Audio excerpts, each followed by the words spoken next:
Hi. Some people say I should live stream. I'm not up to that yet. Maybe I will rise to that eventually.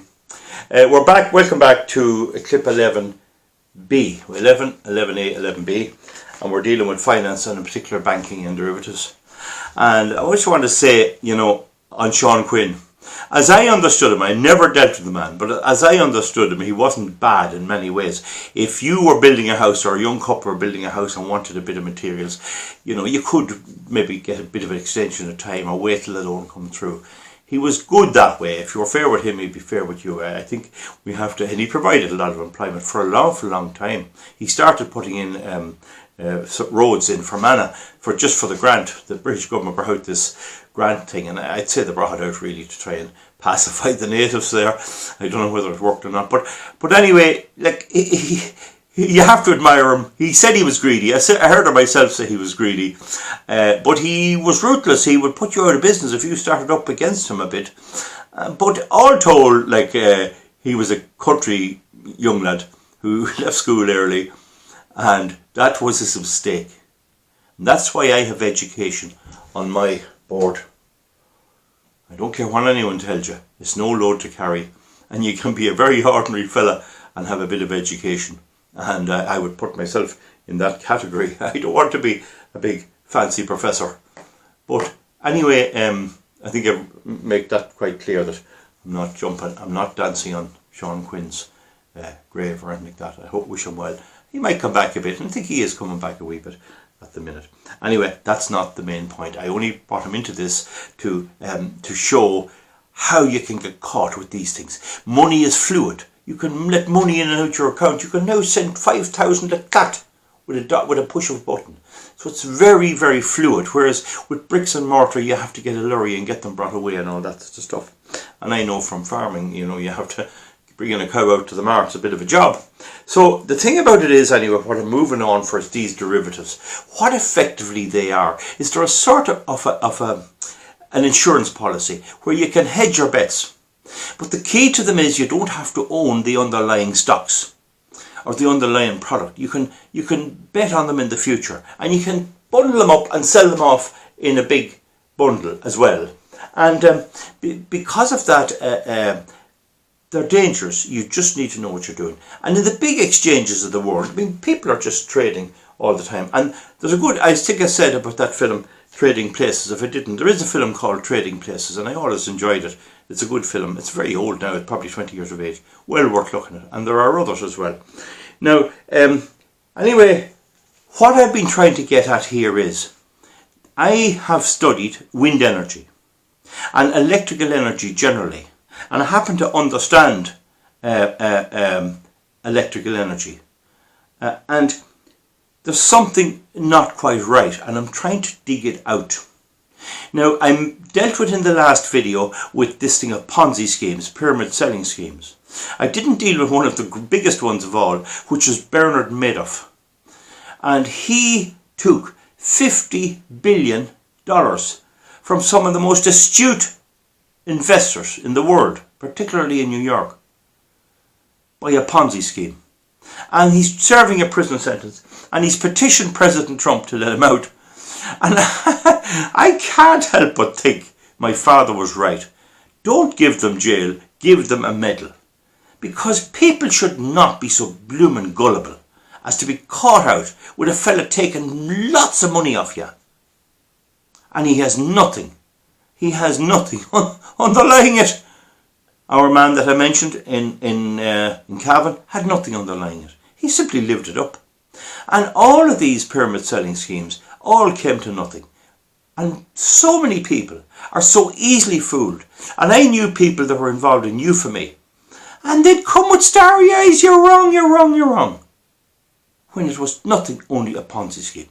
And we've seen now that this local wind farm here takes 79 years to pay off.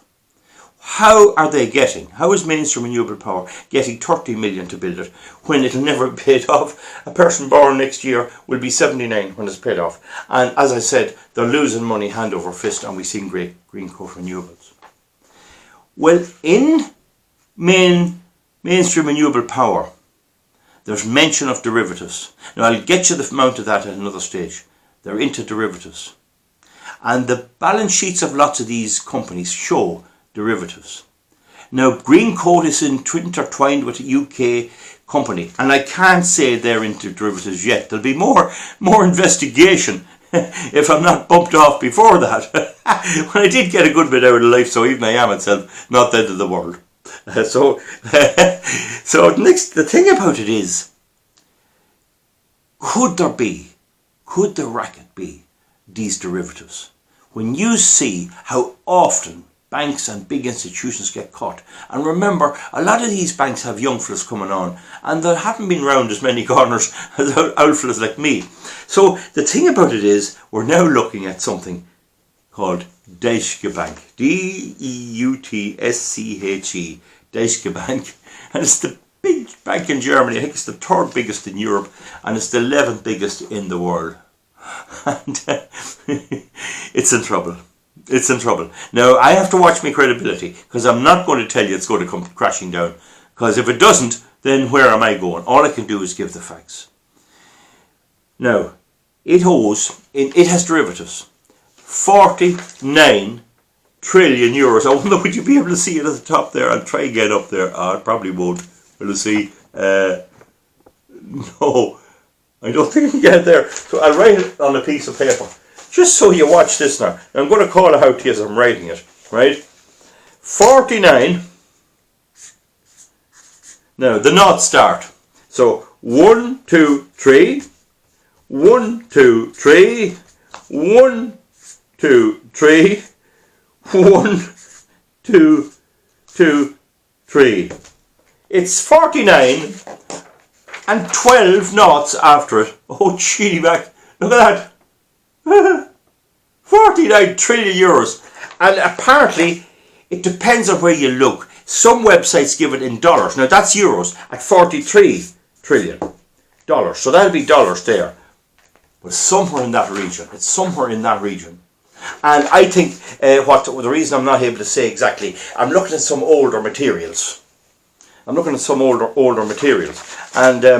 so it's around the 49 trillion euros.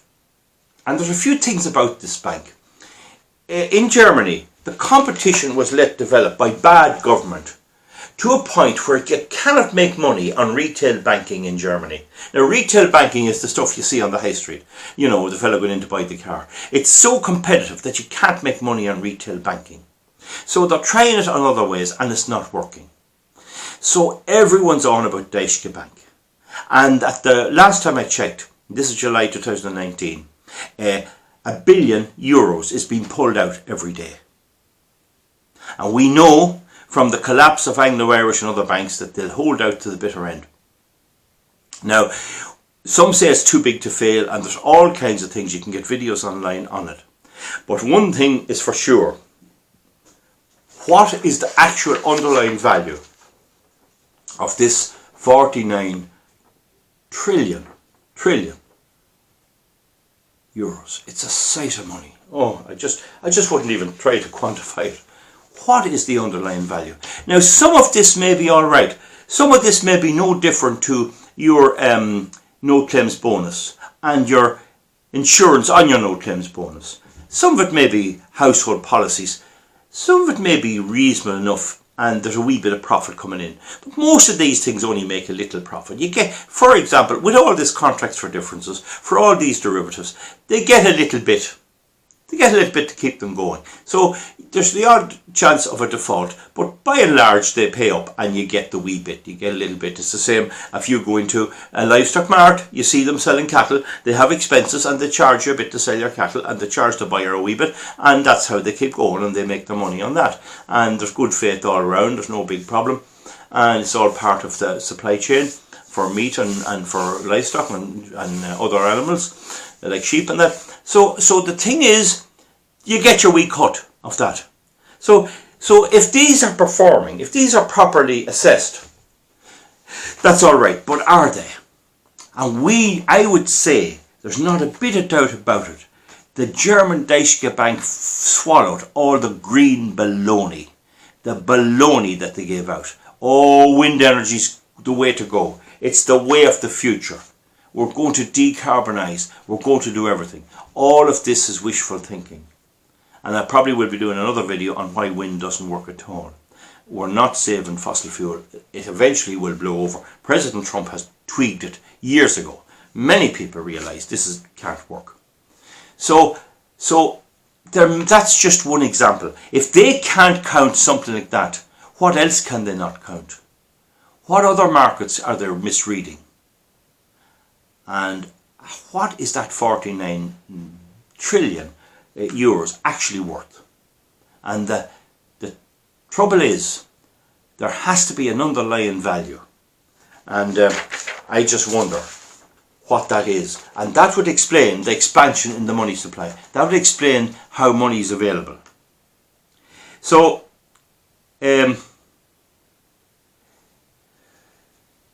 some say that German bonds themselves could collapse, that the bond market in Germany could collapse. So who's going to offer Deutsche Bank a bond? Who's going to offer them 500 million to try and bail them out in this situation? Who's going to put the deposits in? They're not going to. So essentially too, this is money citizens own. Citizens like we here in Ireland, we work hard all our lives and yet we're poor and our children can't buy a house. Why? Mismanagement, which will take me a while to get to. Now, many people say, and I agree to this, the function of the Irish government is to let us earn a little money and then keep taking it off us. Every 10 years there's a collapse and we're bailing out and we're forced to pay for this and pay for that, pay for carbon taxes and pay now for television licenses on your house and all of this. So we are electing governments that continually fail to realise the value of things. They know the price of everything and the value of nothing. Now, Enda Kenny was the Taoiseach. When the collapse took place, he went up for election in 2011. And there is no doubt he was told by the Germans and by the EU, you have to keep bailing out the banks. And he went into that election knowing full well he had to keep bailing them. He said, I'll not put one more red cent into the banks. That was a lie. I met him at the same time and I asked him to stop the windmills for environmental reasons and do the assessments needed. And he said he wouldn't be alive when the harm was done. And he made mention of the year 2022. And by that time the country will be destroyed with pylons and everything. And he's gone.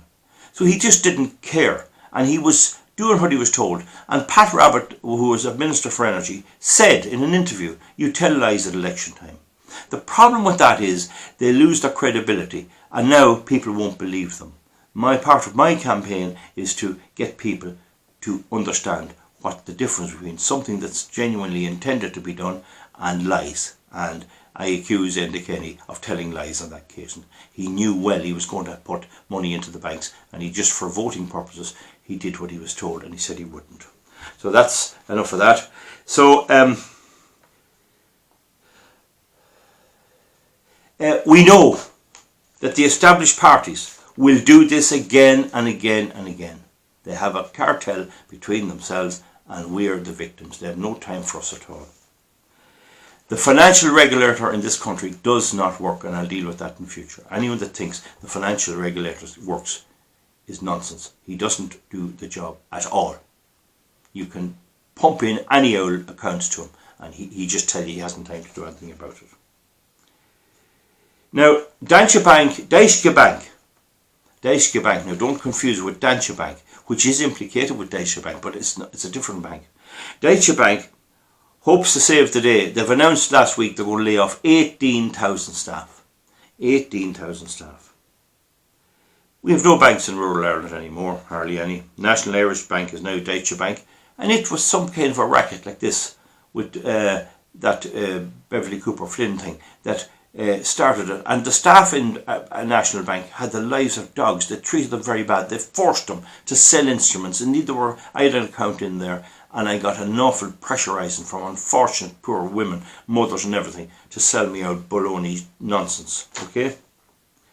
So central to all this, to finish off, is the underlying value of money. Greencoat and Mainstream both have links with the derivative market and Europe's wind farms. about Europe wind. Now I've checked out what is the capacity and the value of Europe's wind farms, and it's only $500 million what I have at the minute. Now I might have to come back to that. That's not much. Like $500 million is nothing in 43 trillion. So it's all over the place. There is some good money. Not all of that 43 billion is waste. There could be maybe 35 of it, all right. But yet, if the thing comes down and share prices fall, you're going to have a problem there anyway. Now, the key to watch, in my humble opinion, watch the share price for Deutsche Bank. If it goes below €6, there's no doubt there's going to be a big heave. And they're interlinked with other banks. If it goes below 650, it's dodgy. I think it's 7 at the minute. So watch the share price in US dollars. And you can convert that then to euros. I'm talking about US dollars. Watch the share price. Because if it goes down much further, there is trouble. It's 1/10 the value. Its shares price is 1/10 the value. The value of Deutsche Bank is only 1/10. It has lost 90% of what it was worth a few years ago.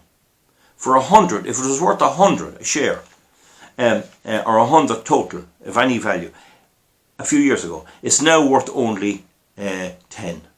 That's a colossal drop in asset value. And what's going to happen? They'll try to redo it up. They'll try to get rid of many of the loss makers. Can they do it? I know for a fact they need not be going into retail banking. That's a dead duck. So what are they going to go into? How are they going to retrieve this situation? And will the taxpayer be asked, or what will happen? And how will that go for interbank lending and all this stuff? Essentially, the wind is only an indicator. Wind energy is only an indicator. It shows they cannot count. I go back to my first videos. The ability to count. Nature counts. I can count a certain amount. But there's people and governments who can't count at all. And they're just going on a wing and a prayer. We know that only massive subsidies can keep the wind energy going, from the likes of DSP, National Toll Roads, SSE Electricity. Only huge bailouts, because they're losing 222 million euros a year. And at the end of their life, they're worthless. And if that's running through other areas of banking, very soon, the deposits will be pulled, the share price will go to nothing or go down. And I'm going to say, if it goes below 6.4 US dollars, I don't know what, you can check that out in euro. If it goes below that, in my opinion, then you're into kind of a junk status. I mean, you can go out today with €100 and buy 10, something like, well, you can buy at $7. So for €70 you can buy 10 Deutsche Bank shares. For 100 you can buy about 13. They're there to be bought. Who wants to buy them? Because you'd imagine they can only go up. And if it was a genuine little problem, it would go up. But it's not going to go up. So thank you very much. I don't know whether I'll be back on this or not. I hope you enjoyed that, and that we'll get back on something else now. And thank you very much for coming and listening to me here on this. Thank you.